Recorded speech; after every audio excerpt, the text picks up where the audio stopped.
5 tricks that will save your aquarium. These are not just small tips.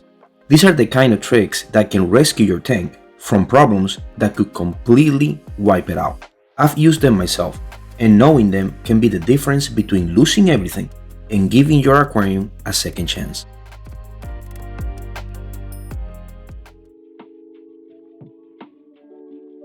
A heater malfunctioning is one of the scariest things that can happen in an aquarium. I know several people who've gone through it, and in every case, it was heartbreaking.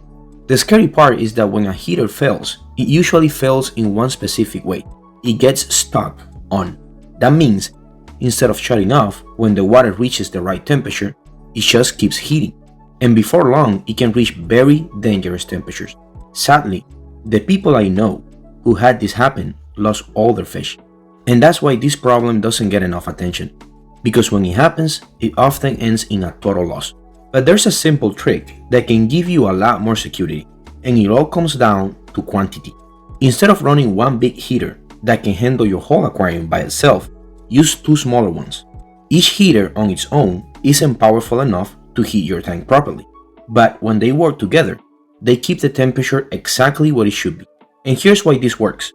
Even if one of them gets stuck on, it doesn't have the power to push the water to dangerous levels by itself. The only way you'll ever see a full crash is if both heaters malfunction at the same time, and that's extremely unlikely.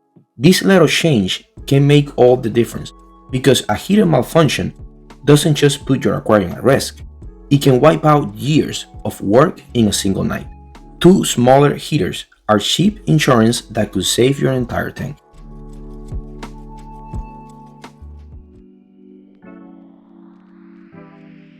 A filter crash is a problem that can wipe out your entire tank before you even realize what's happening. If you lose power for a couple of days, or if you do a water change and forget to turn your filter back on, you will start to lose the bacteria inside the filter. Once that colony is gone, ammonia levels spike quickly, and your fish are suddenly in danger. The best way to protect yourself is to always have a backup ready, and the simplest backup is a pre-cycled sponge filter. It doesn't have to be complicated. You can run it in another tank or even keep it in a bucket of water. Over time, the sponge will cycle just like a regular filter, and it's ready to go if disaster strikes. If your main filter fails, you can move that sponge straight into your tank and restore beneficial bacteria immediately. Instead of waiting for weeks for the system to recycle, you give your fish a fighting chance right away. For high-tech aquariums with CO2 injection, you might worry about the bubbles from a sponge filter, but your plants can handle a few days without perfect CO2 levels. What matters most in this situation is keeping your fish alive and preventing the system from crashing. A backup sponge filter is cheap, reliable, and could be the one piece of equipment that saves your aquarium when things go wrong. And if you guys are liking the video, remember that you can like and subscribe. And thank you so much to all of you who have done it already.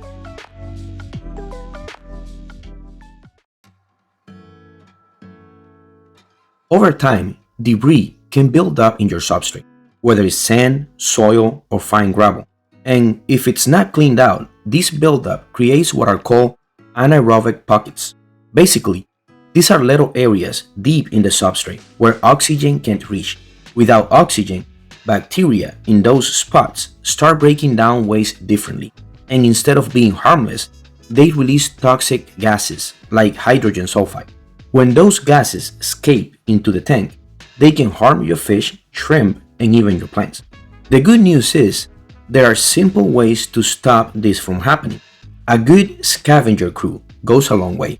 Amano shrimp, Corydoras, and even some types of snails will constantly stir through the substrate and eat the stuff that causes clogging. That constant movement prevents debris from just sitting there and breaking down in bad ways. Another trick is regular gravel vacuuming. Now, I know in planted tanks, you don't always want to vacuum too deep, but getting the excess debris off the surface makes a big difference over time. I actually use a very unique little vacuum for this. It doesn't remove water from the aquarium, so I can clean up after maintenance without worrying about hitting a water change limit. It even works in nano tanks. As long as you have at least 6 inches between the substrate and the water surface. So between a strong cleanup crew and the right vacuuming routine, you'll keep your substrate healthy and avoid those dangerous pockets from ever forming. And if you want to try the little vacuum I use, I'll leave a link in the description.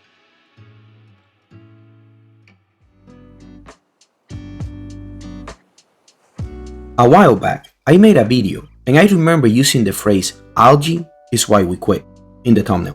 And honestly, I still believe that. Because if you ask most people why they don't like freshwater aquariums, the answer is almost always the same: algae. An algae bloom can be one of the most discouraging things you'll face in the hobby. There are so many reasons why it can happen: too much light, nutrient imbalances, a weak cleanup crew, the list goes on. And when it takes over, it feels like no matter what you do, you can't get ahead of it. But before you give up on your aquarium, there's a trick that can give you a real fighting chance: the 5-day method. I made a full video on this already, where I went step by step, so I won't go into all the details here. But the short version is this: it combines manual removal, a full blackout, a temporary algae eating crew, and daily water changes over a 5-day period. What this does is knock the algae back hard, giving you a clean slate. It doesn't fix the root cause, but it buys you time to figure out what's actually going on in your tank without watching your plants and hardscape disappear under green. And that's the key. Instead of giving up, you reset the balance long enough to learn what's wrong and fix it. An algae bloom can feel like the end of your aquarium, but with this method, you can save it and get another chance.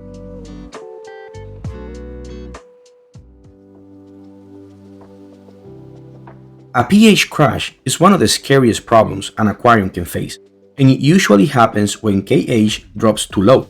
If your KH falls below 1, the water loses its ability to hold the pH steady, and the pH can swing hard, sometimes by 2 whole units in a single night. Now, that might not sound like much at first, but here's what it really means. The pH scale is not a straight line. It's a little different than that.